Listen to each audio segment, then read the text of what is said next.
حضور پاک صلی اللہ علیہ وسلم نے نوجوانوں سے کہا تم میں سے جس کی طاقت ہے وہ نکاح کرے۔ حضور سے پوچھا گیا کس سے نکاح کریں، کیسی عورت ہونی چاہیے؟ نکاح سے پہلے کے معاملات، عورت کو تلاش کرنا یہ اہم مسئلہ ہے۔ ضرور اس چیز میں اپنا وقت لگائیں، میں نہیں کہتا کہ تلاشنا نہیں چاہیے، تلاشیں، اس لیے کہ وہ تمہاری نسل اس سے چلنے والی ہے، تمہارا خاندان اس سے آباد ہونے والا ہے۔ تو خالی تم گورا چٹا رنگ دیکھنے کے پیچھے نہ پڑو، بلکہ پورے ایک گھر کو چلانے والی، بلکہ تمہارے بچوں کی پہلی یونیورسٹی ہے، پہلی درسگاہ ہے، تم اس درسگاہ کو لانے جا رہے ہو تو کیا کیا اس کے اندر کوالٹی ہونی چاہیے وہ دیکھو۔ لوگ خالی فوٹو دیکھ کر کے رنگ کالی ہے گوری ہے، کالی ہے گوری، اسی پر لگے ہو۔ حضور پاک صلی اللہ تعالی علیہ وسلم نے فرمایا دنیا میں جو بھی نکاح کرتا ہے اس کے 4 مقصد میں سے ایک ہوتا ہے، یا تو عورت کا حسن و جمال دیکھ کے نکاح کرتا ہے، یا عورت کے پیسے دیکھ کر کے کرتا ہے، بہت مالدار ہے، بڑے باپ کی بیٹی ہے، سنو ایسے داماد ہو۔ حضور صلی اللہ علیہ وسلم نے فرمایا یا تیسرا مقصد یہ ہوتا ہے کہ بڑے خاندان والی ہے، یعنی حسب و نسب اعلیٰ ہے، ہم تو شیخ تھے وہ پٹھان ہے، یا پھر اور کسی بڑے خاندان کی ہے۔ پہلا خوبصورتی، دوسرا پیسہ، تیسرا خاندان۔ حضور نے فرمایا چوتھا ایک مقصد ہے وہ اچھا ہے۔ حضور فرماتے ہیں یا تو پھر اس کے اخلاق و کردار دیکھ کر نکاح کرتا ہے، یہ 4 میں سے کوئی ایک۔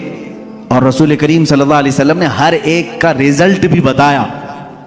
جس نے صرف حسن و جمال دیکھا اور کچھ بھی نہیں دیکھا، خوبصورتی دیکھی، میرے آقا فرماتے ہیں ان قریب اللہ اسے فتنے میں مبتلا کرے گا۔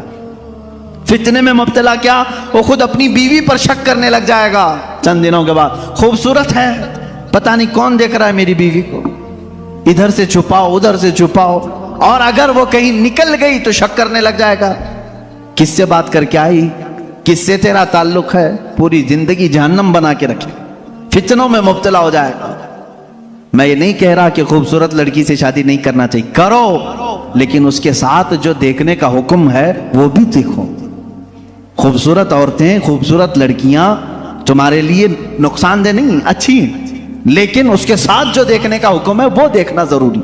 میرے آقا صلی اللہ علیہ وسلم نے دوسرے نمبر پر فرمایا جس نے صرف مال دیکھ کر کے نکاح کیا، بہت پیسے والا گھر ہے، نکاح کرو اس سے، کیونکہ نکاح کے ساتھ گاڑی گھوڑا سب آئے گا۔ حضور پاک صلی اللہ علیہ وسلم فرماتے ہیں ان قریب اللہ اسے فقیر بنا دے گا، اسے محتاج بنا دے گا۔ ایسے دامادوں کو دیکھا ہے ہم نے، ہر ایک سے قرضے لیتے رہتے ہیں، ہاں سسر سے تو ملا ہی تھا لیکن برکت کچھ نہیں ہوئی، پھر اس سے 4 اس سے 4 اس سے 4 قرضے میں ہی ڈوبا ہے، اور یہ قرض کی لعنت اس کی ختم نہیں ہوتی۔ ڈھونڈ کے دیکھو ایسے بہت داماد ملیں گے، یا تو پھر وہ گھر جمائی بنیں گے۔ تیسرا جو بڑے خاندان کو دیکھا، حضور پاک صلی اللہ علیہ وسلم فرماتے ہیں اللہ اسے رسوا کر دے گا، وہ ذلیل ہو جائے گا لوگوں میں۔ ہاں جس نے اخلاق و کردار دیکھا، عورت کے اچھے اخلاق و کردار، اس کی دینداری دیکھا، حضور فرماتے ہیں اللہ اسے دنیا میں بھی برکت دے گا، آخرت میں بھی برکت دے گا۔ اب اس کے ساتھ پلس کیا ہے؟ نمبر 1 تم نے دین دیکھا، اخلاق و کردار دیکھا، اس کے ساتھ حسن و جمال بھی مل گیا تو بونس ہے تمہارے لیے، ساتھ میں مالدار بھی ملی تو بھی پلس پوائنٹ ہے، بڑے خاندان والی بھی ملی تو اور اچھا ہے، سونے پہ سہاگا ہے۔ ہاں لیکن نمبر 1 سب سے پہلی چیز اس کی دینداری۔ تمہارے گھر کی عورتوں کو جب بھیجو کسی لڑکی کو دیکھنے کے لیے، سکھا کر کے بھیجو، جاتے ہی یہ نہ پوچھیں کیا کیا پکانا آتا ہے، کیا کیا سلنا آتا ہے، ایمبرائڈری آتی ہے کہ نہیں آتی ہے، یہ نہیں، سب سے پہلا سوال کرو کہ قرآن کتنا پڑھا ہے، قرآن پاک تجوید کے ساتھ جانتی ہے نہیں، پہلا سوال کرو اپنی بہوؤں سے۔ ان ساسوں کے لیے میں کہہ رہا ہوں کڑھائی لکھائی اور سلائی یہ پوچھنا بعد کی بات ہے، پہلی چیز اس کا دین پوچھو۔ اور اس کے بعد میرے عزیزو ہم سب کے لیے سب سے پہلا سوال یہ ہے اس خاتون سے یہ پوچھو کہ اہل سنت و جماعت سے کیا تعلق ہے۔ عورتوں کی طرف سے مرد کے گھر جائیں تو بھی یہ سوال ہو، اس لیے کہ یہ عشق مصطفیٰ کی جڑ ہے، اور جہاں جڑ خراب ہو تو پھل نہیں آ سکتے۔ یہ سب سے پہلا سوال ہے کہ اس کے گھر میں دین مصطفیٰ کتنا ہے، عشق مصطفیٰ کتنا ہے، یہ سب سے پہلی چیز۔ اب یاد رکھنا، جس خاتون کو اس سوال کے ساتھ تم لائے ہو، اس کی زندگی پوری اللہ رب العزت کی ذمہ کرم پر ہے، پھر اولاد اللہ کے ذمہ کرم پر ہیں، حسن و جمال کے ساتھ اللہ تمہیں با اخلاق اولاد عطا کرے گا، با اخلاق اولاد عطا کرے گا۔ لیکن یہ طریقہ شادیوں کا اس طرح سے رکھو، اگر لوگوں کو یہ معلوم ہو جائے نا، آج تم نے رواج بنا لیا، لڑکیوں کو دیکھنے آنے سے پہلے سب سے پہلے لڑکے کی اماں یہی سوال کر رہی ہے، لڑکے کی بہن یہی سوال کر رہی ہے، قرآن کتنا پڑھا ہے، تجوید کتنا پڑھا ہے، 2-4 گھروں میں یہ ہونے لگ جائے تو دیکھو لڑکیوں کو سب سے پہلے اب قرآن پڑھانا شروع کر دیں۔ کیوں؟ سب کو معلوم ہے نہیں پڑھائیں گے شادی نہیں ہوگی۔ آج یہ ایمبرائڈری کیوں کرا رہی ہیں؟ اس لیے کہ سوال تم پہلے یہی کر رہے ہو، سلائی آتی ہے کہ نہیں؟ سب لڑکیاں سلائی کلاس میں کیوں جا رہی؟ دیکھنے والے آ کر کے یہی پوچھ رہے ہیں سلائی کتنی آتی، پکائی کتنی آتی۔ انڈونیشیا کا ماحول میں نے دیکھا، انڈونیشیا کے ہمارے بہت سارے دوست ہیں، سب سے زیادہ میرے خیال سے حج پہ آنے والے انڈونیشیا کے لوگ، کیوں جانتے ہیں؟ وہاں جو بھی لڑکی دیکھنے کے لیے جاتے ہیں یا لڑکے کو لڑکی والے دیکھنے آتے ہیں، پہلا سوال کرتے ہیں حج کیا ہے کہ نہیں؟ حج کیا ہے تو باپ اپنی بیٹی دیتا ہے، حاجی کو دے رہا ہوں۔ اور اسی طرح لڑکا بھی فخر کرتا ہے، میرے تقریباً 100 سے زیادہ انڈونیشی دوست ہوں، سب کی عورتیں حجن ہیں اور وہ خود حاجی ہیں، کہتے ہیں ہمارے یہاں شادی سے پہلے حج کرا دیتے ہیں، اس لیے کہ اسی بیس پر شادی ہوتی۔ یہ کتنے اچھی چیز ہے کہ دین کا سوال ہو رہا ہے، دین پوچھا جا رہا ہے۔ ہاں یہ تو تم نے لڑکیوں سے جا کر کے گھروں میں پوچھا کڑھائی آتی ہے، سلائی آتی ہے، پکائی آتی ہے، اور یہی سوال لڑکی کے گھر والے جب لڑکے پر کے پاس آتے ہیں کیا کرتے ہیں؟ کون سی آفس میں کام کر رہا ہے، پرماننٹ جاب ہے کہ پرائیویٹ جاب ہے، کیسی جاب ہے، یہ سب سوالات تو ہے ہی، لیکن دھیمے دھیمے پراپرٹی بھی پوچھتے ہیں کہاں کہاں ہے، کتنی جائیداد ہے، خود ڈائریکٹ نہ پوچھیں تو کسی سے پوچھوا لیں باپ کی کتنی جائیداد ہے۔ یہ سوالات ہیں، ان بیسس پر، ان بنیادوں پر جب شادیاں ہوں گی تو خرافات نہیں تو اور کیا ہوگا۔ اسلام کی جو مقدس شادیاں تھیں وہ کس بنیاد پر ہوتی تھی جانتے ہیں؟ ایک واقعہ میں سناتا ہوں تمہیں۔ شاہ کرمان بڑے بزرگ ہیں، بڑے صاحب کشف بزرگ کرمان کے، ان کے متعلق یہ روایت ہے، وہ مالدار بھی تھے، اپنے وطن کے سردار بھی تھے۔ ایک دن مسجد میں آئے، دیکھا ایک نوجوان ہے، سیدھا سادہ ہے، مسجد میں بیٹھا ہے، اعتکاف میں لگا ہے، نمازوں میں۔ رات کو دیکھا آپ نے آ کر کے قرآن پڑھ رہا ہے، اس کو آبزرو کرتے رہے۔ تیسرے دن آپ نے آ کر اس سے پوچھا کہ بیٹا تم کہاں سے آئے ہو، کہاں ہے تمہارا گھر؟ کہا بس یہ جھونپڑی ہے، ایک چھپر ڈال کر کے جھونپڑی رکھا تھا۔ کیا مقصد ہے؟ کہا اللہ کو راضی کرنا ہے، بس اللہ راضی ہو جائے میں اس کے لیے دن رات محنت کر رہا ہوں۔ شاہ کرمان نے پوچھا تیرے گھر والے شادی وغیرہ؟ کہا نہیں، مجھے کون شادی کر کے دے گا، میں فقیر آدمی، میں نے سوچا بھی نہیں۔ شاہ کرمان کی بڑی حسین و جمیل بیٹی تھی، ان کے نکاح کے پیغامات شہزادوں سے آئے تھے، آپ نے دیا نہیں تھا بیٹی۔ شاہ کرمان نے کہا میری بیٹی ہے، کیا میں تجھ سے نکاح کر دوں؟ اس نے کہا آپ بڑا رسک اٹھا رہے ہو، میرے پاس کیا ہے، میں دن بھر تھوڑی محنت کرتا ہوں، تھوڑا کھانے پینے کا مل جائے اسی پر میں گزارا کرتا ہوں، باقی میں اللہ کے لیے وقت نکال لیتا ہوں، اتنا کماتا ہوں جتنا کھانے کے لیے ہو جاتا ہے بس۔ شاہ کرمان نے کہا میں راضی ہوں۔ اس نے کہا پھر سوچ لیں آپ، میرا گھر دیکھ لیں۔ کہا میں تجھے دیکھ لیا بس کافی، گھر کہاں ہے تیرا وہ نہیں۔ اپنی بیٹی سے جا کر کے کہا ایک حسین شہزادہ میں نے تیرے لیے ڈھونڈ لیا۔ بیٹی بھی ایسی نہیں کہ چنچل ہو، حسن کی پری ہو تو ناٹک اور نخرے آ جائے، نہ، شاہ کرمان کی بیٹی تھی۔ کہا بابا جان آپ نے جو فیصلہ کیا وہ بالکل صحیح ہو۔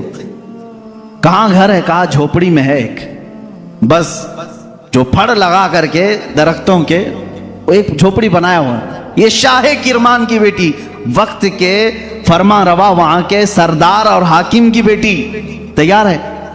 آپ نے ضرور اس نوجوان میں کوئی تقوی دیکھا ہو. کہا ہاں.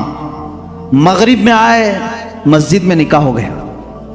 مسجد میں نکاح ہو گیا اور دولہے سے کہا آجا اپنے گھر, ہمارے گھر کھانا کھا لے, اور اپنی دلہن کو لے کر اپنے گھر چلا. نہایت سادگی سے شادی. دولہے کی طرف سے کوئی نہیں, مسجد کے جو نمازی تھے وہی آئے. دلہن کے گھر پہنچے, شاہ کرمان کی بیٹی کے ہاں دعوت ہوئی. رات کو دلہن کو لے کر یہ آئے جھونپڑی میں. جھونپڑی میں صرف ایک بسترا لگا تھا, پردے کا دروازہ تھا. پردہ گرایا اور ایک سراہی پانی کی رکھی ہوئی, جس میں مٹکا جس کو کہیں آپ, اس پر ایک آدھی روٹی رکھی ہوئی ہے سوکھی. خاتون آئی سب سے پہلے, پوری جھونپڑی کو دیکھتی رہی اور اس کے بعد پوچھی یہ روٹی کس چیز کی ہے. کہا آج کمائی کے لیے نہیں گیا, آج شادی تھی تو آج آدھی روٹی کھایا ہوں, کل کے لیے اس کو رکھا ہوں. آدھی روٹی بچا کر کل کے لیے رکھا ہوں. وہ رونے لگی. خاتون کہتی مجھے لگتا ہے میرے باپ نے غلط فیصلہ کیا, میں نے تیری بڑی تعریف سنی تھی. وہ نوجوان کہتا ہے مجھے معلوم تھا بڑے گھر کی عورتیں ہمارے ساتھ کیسے رہ سکتی ہیں, تم بڑے باپ کی بیٹی ہو. وہ شہزادی کہنے لگی نہ, بڑے باپ کی بیٹی بڑے گھر کی تمنا نہیں کر رہی ہے, مجھے میرے باپ نے قناعت اور توکل سکھایا ہے اللہ کی ذات پر. مجھے اس بات کا احساس ہو رہا ہے کہ میرا نکاح میرے باپ نے اس شوہر کے ساتھ کیا جو آج کھا کر کے کل کے لیے بچا رہا ہے. کیا تیرا اتنا یقین نہیں جو آج آدھی روٹی دے سکتا ہے وہ کل بھی تیرا رزق دے گا؟ توکل تیرا کیوں نہیں اللہ کی ذات پر کہ آج جو تجھے کھلایا وہ کل بھی کھلائے گا؟ تو نے بچا کر کے اس طرح رکھا تو مجھے احساس ہوا. میرے عزیزو, یہ ہے وہ اسلامی شادیاں. نوجوان اتنا پرہیزگار کہ آئی ہوئی خاتون اس سے بڑی پرہیزگار, اس سے بڑی متوکلہ, اللہ کی ذات پر یقین رکھنے والی. یہاں ساری چیزیں میں نے اس لیے سنائے نوجوانوں, زندگی صرف ہنسی خوشی کھیل کود پکنک سیر سپاٹے کے نام نہیں, ایک دوسرے کی زندگیوں میں اتر جانے کا نام ہے. ایک بہت ہی اعتماد کے رشتے کا نام ہے. دونوں کے درمیان اتنا اعتماد ہو, اتنا بھروسہ ہو. اب شوہر اور بیوی کا بھروسہ, ایک اور بھی بات میں بتاؤں, بیویاں بھی سن رہی ہوں گی, عورتیں بھی. جو عورت اپنے مرد سے محبت کرتی ہے اور جو مرد اپنی عورت سے محبت کرتا, صرف محبت کرنے والوں کے لیے پیغام ہے. کیا تم یہ چاہتے ہو کہ تمہاری بیوی ہمیشہ تمہارے ساتھ رہے؟ یا ہو سکتا ہے آپ ڈر کر کے بولیں یا خوشی سے بولیں, کچھ بھی بولو آپ, لیکن جو محبت کرنے والا وہ کہے گا ہاں مجھے تو رہنا ہے. باقی جس کے لیے آفت ہے وہ تو کچھ بھی بولے گا. عورتیں جو محبت کرنے والی, میں یہ کہوں گا کیا تم چاہتی ہو کہ تمہارا شوہر بھی ہمیشہ تم سے محبت کرے اور تم ہمیشہ اس کے ساتھ رہنا چاہتی ہو؟ تو میرے عزیزو, بزرگوں نے لکھا ہے وہ کتنے بیوقوف ہیں وہ لوگ جو آپس میں ایک دوسرے سے محبت کرتے ہیں. دنیا میں ہر عورت چاہتی ہے کہ میرا شوہر چھوڑ کے کہیں نہ جائے. مرد یہ چاہتا ہے کہ میری عورت میرے علاوہ کسی اور کو نہ دیکھے. ان دونوں کے لیے یہ چاہیے کہ کل قیامت کے دن جب فیصلہ ہو جائے, میرے آقا صلی اللہ علیہ وسلم نے فرمایا اگر دونوں کی نیکیاں آ گئیں, پاس ہو گئے, تو جنت میں بھی اللہ تعالیٰ انہیں ساتھ رکھے گا. اور اگر اس میں سے ایک بے نمازی تھا تو مرد دوزخ میں جا رہا ہوگا, عورت جنت میں جا رہی ہوگی. عورت بے نمازی تھی, مرد نمازی تھا, مرد جنت میں جا رہا ہوگا, عورت دوزخ میں جا رہی ہوگی. میں یہ سمجھتا ہوں محبت کرنے کا ایک تقاضا یہ ہونی چاہیے کہ جب دنیا میں ہم ایک دوسرے کو چھوڑ کر رہنا پسند نہیں کرتے تو ایک دوسرے کو نیکیوں کی اتنی تلقین کرو کہ کل قیامت کے دن بھی نام پکارا جائے تو ہمارا دونوں کا نام جنت میں جانے والوں میں ہو. میں بھی اس کے ساتھ ہوں, وہ میرے ساتھ ہو. یہ محبت ہے. عورت کو چاہیے کہ اپنے مرد کو نمازوں کی تلقین کرے, مرد کو چاہیے کہ اپنی عورت کو نمازوں کی تلقین کرے. یہ ہے اسلامی زندگی جس میں آپ خوشیوں کی اور بہت ساری مسرتوں کی بہاریں دیکھیں گے.